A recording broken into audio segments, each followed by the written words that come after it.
आज के इस एक्सप्लेनर में हम इंसान की इसी असीमित इच्छा को विज्ञान के चश्मे से देखने वाले हैं। तो चलिए सीधा मुद्दे पर आते हैं। तो सबसे बड़ा और पेचीदा सवाल यही है, क्या इंसान कभी सच में अमर हो सकता है? सदियों से जो बात सिर्फ ऋषियों की तपस्या, कहानियों और वरदानों तक सीमित मानी जाती थी, विज्ञान आज उसे हकीकत में बदलने की पूरी कोशिश कर रहा है। दुनिया भर के टॉप वैज्ञानिक इस असंभव सी लगने वाली चीज को मुमकिन बनाने में दिन रात एक कर रहे हैं। ओके, तो आज की इस चर्चा को हम 4 मुख्य हिस्सों में बांटेंगे। पहला, उम्र बढ़ने की बायोलॉजी। दूसरा, समय के पहिए को उल्टा घुमाना। तीसरा, डिजिटल अमरता। और आखिर में डीप फ्रीज। तो चलिए सबसे पहले बात करते हैं भाग 1 की, उम्र बढ़ने की बायोलॉजी, यानी हमारी सेल्यूलर सीमाओं को समझना। बात 1960 के दशक की शुरुआत की है, जब लियोनार्ड हेफ्लिक नाम के एक शानदार रिसर्चर ने पूरी वैज्ञानिक बिरादरी को एकदम से चौंका दिया था।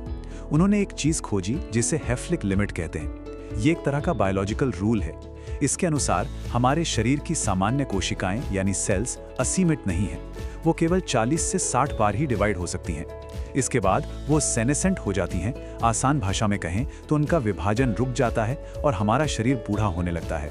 इससे पहले वैज्ञानिकों को लगता था कि कोशिकाओं को अमर बनाया जा सकता है, लेकिन इस खोज ने साफ कर दिया कि इंसान की उम्र की एक पक्की बायोलॉजिकल सीलिंग है और प्रकृति में हर प्रजाति की अपनी एक अलग लिमिट होती है। इस उदाहरण से समझिए, कछुए को देखिए, इसकी कोशिकाएं करीब 110 बार डिवाइड होती हैं, इसीलिए ये आराम से 200 साल तक जी सकता है। वहीं दूसरी तरफ एक चूहे की कोशिकाएं सिर्फ 15 बार विभाजित होती हैं, जिसकी वजह से उसका जीवन काल बहुत ही छोटा होता है। तो देखा जाए तो ये प्रकृति का एक बहुत ही सीधा सा गणित है। अब यहाँ सबसे अहम सवाल ये उठता है कि ये लिमिट काम कैसे करती है, इसके पीछे का मैकेनिज्म क्या है। तो सुनिए, हमारी कोशिकाओं के अंदर क्रोमोसोम होते हैं और उनके सिरों पर टेलोमर्स होते हैं। इसे आप बिल्कुल जूतों के फीते के प्लास्टिक वाले सिरों की तरह समझ सकते हैं। हर बार जब कोशिका डिवाइड होती है, ये टेलोमर्स थोड़े थोड़े छोटे हो जाते हैं। मतलब ये एक तरह की माइक्रोस्कोपिक काउंटडाउन क्लॉक है।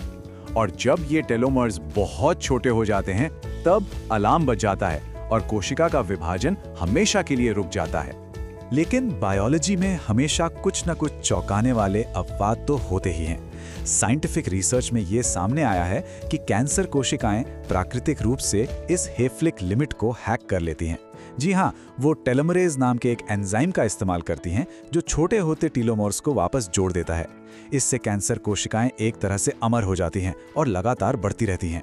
अब वैज्ञानिक बिल्कुल इसी बात के पीछे पड़े हैं कि क्या हम इस एंजाइम का इस्तेमाल इंसान की सामान्य कोशिकाओं को अमर बनाने के लिए कर सकते हैं। तो इसी के साथ आते हैं दूसरे भाग पर, समय के पहिए को उल्टा घुमाना, यानी एजिंग प्रोसेस को हैक करना। जरा इस नंबर पर गौर कीजिए, 69.7। ये भारत की 2019 की औसत जीवन प्रत्याशा यानी लाइफ एक्सपेक्टेंसी है। और आपको जानकर हैरानी होगी कि 1881 में ये आंकड़ा सिर्फ 25.4 साल हुआ करता था। सोचिए, ये डेटा हमें साफ साफ बता रहा है कि इंसानी उम्र की सीमाएं कोई पत्थर की लकीर नहीं है। हमने पहले ही मेडिकल साइंस के दम पर अपनी औसत उम्र को दोगुने से भी ज्यादा कर लिया है। और इसी सोच को एक कदम और आगे बढ़ाते हैं। हार्वर्ड मेडिकल स्कूल के डॉक्टर डेविड सिंक्लेयर का ये कोट देखिए, उम्र बढ़ना एक रिवर्सिबल प्रोसेस है। ये बहुत ही क्रूशियल पॉइंट है। इसका सीधा सा मतलब है कि उम्र का बढ़ना कोई वन वे स्ट्रीट नहीं है, जिस पर हम सिर्फ आगे ही जा सकते हैं। विज्ञान की मदद से इस गाड़ी को बैक गियर में भी डाला जा सकता है। और डॉक्टर सिंक्लेयर की ये बात कोई हवाई दावा बिल्कुल नहीं है। हार्वर्ड और बोस्टन यूनिवर्सिटी के वैज्ञानिकों ने सच में ऐसा कर दिखाया है।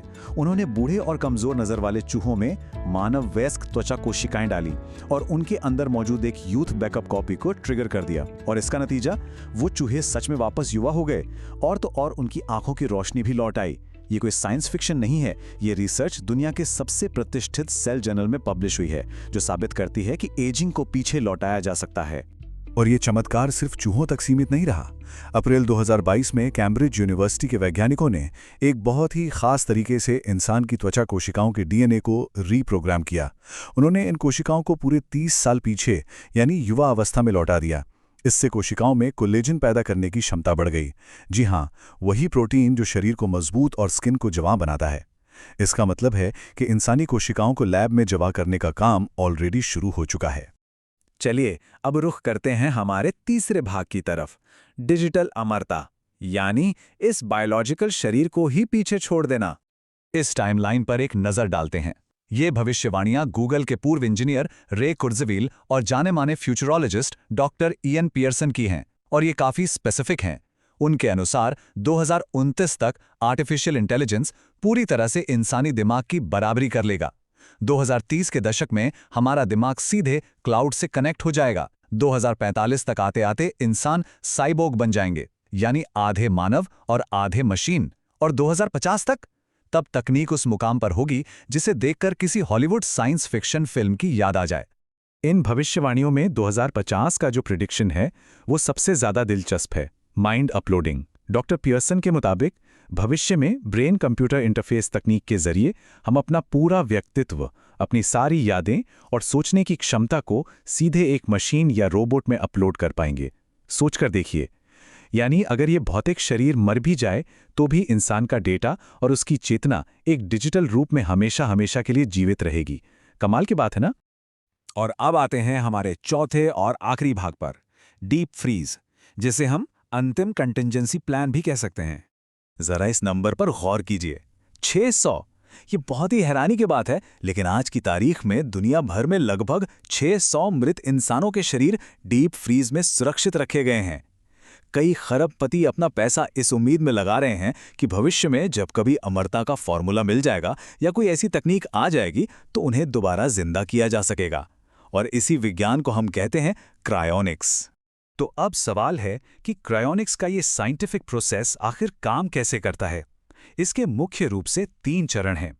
जैसे ही किसी इंसान को मृत घोषित किया जाता है, क्रायोनिक्स एक्सपर्ट सबसे पहले ये सुनिश्चित करते हैं कि उसके दिमाग तक ऑक्सीजन पहुंचती रहे ताकि ब्रेन डैमेज ना हो।